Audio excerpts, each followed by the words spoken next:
Hey guys, welcome back to the BuzWeaver channel. In an outrageous move by the establishment to paint Donald Trump as a one-dimensional villain and one who assaults women, of course, because they want those independent voters out there, female independent voters, to think that Donald Trump is or does assault women. It's absolutely absurd. And to establish that, the judge ordered that Donald Trump could not enter evidence into his defense.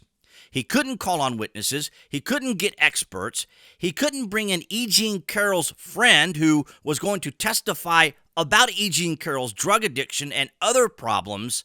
This is all a strategy because of the timing. This case, this defamation case, could have been brought to trial a long time ago. But this is the strategy: to humiliate, to discredit, to shame, to bully Donald Trump, and to seed in the minds of voters, independent voters, that Donald Trump is a one-dimensional villain. It is absolutely astounding, and I'll let you listen to it now. No. I'm glad you asked me that question. No, I'm not having any second thoughts about representing President Trump. It is the proudest thing I could ever do. What I am having second thoughts about is the license that I stand here with that the people in there are supposed to have. I have not spoken because I respect my ethics while I'm on trial. But let me now speak about what has happened. I have sat on trial after trial for months in this state, the state of New York. Attorney General Letitia James, and now this. Weeks. Why? Because President Trump is leading in the polls, and now we see what you get in New York. So don't get it twisted, whoever asked me that question. I am so proud to stand with President Trump. But I am not proud to stand with what I saw in that courtroom. I'm not finished. Let me just finish and I'll take questions, please.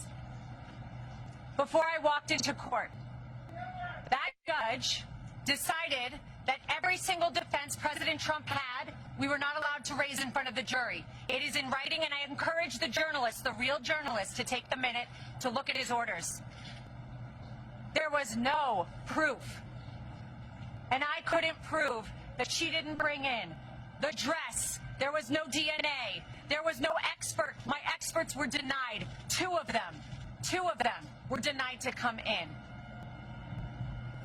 They didn't let me bring up that Reid Hoffman funded Miss Kaplan. And you know what we got in there? That my witness, who was her friend, who said that she is a drug addict and the drug addict is herself. That friend, I found out in there, was paid for by Miss Kaplan's firm, and that is disgusting. That is a violation of everything I stand for, and that is why I stand with Trump. And that is why so many Americans are so proud that he is running again and so excited to run to the ballot box. But don't get it twisted. We are seeing a violation of our justice system. Ladies and gentlemen, you are not allowed to be stripped of every defense that you have. You are not allowed to be told that you can't bring it up. And imagine a point where a judge tells the lawyer, before your client, the former president of the United States, the leading candidate and obvious nominee for the Republican Party, before he takes the stand to defend himself, Ms. Haba, tell me the questions you're going to ask in open court and tell me exactly what he's going to respond. And then edited my questions, edited the response he was allowed to give. And guess what my client did? He took the stand. He abided by the rules of this corrupt system that I have seen. We will immediately appeal. We will set aside that ridiculous jury. And I just want to remind you all of one thing. I will continue with President Trump to fight for everybody's First Amendment right to speak. Everybody's a right to defend themselves when they are wrongfully accused, and to be able to say, I didn't do it. And to double and triple and quadruple down and say, this is wrong. This is wrong. But we are in the state of New York. We are in a New York jury, and that is why we are seeing these witch hunts, these hoaxes, as he calls them. And this is another one of them. Be brought in New York, in states where they know they will get juries like this. It will not deter us. We're fighting, and I assure you, we didn't win today, but we will. That was made in there, and the behavior I saw in there, some of which was reported widely today.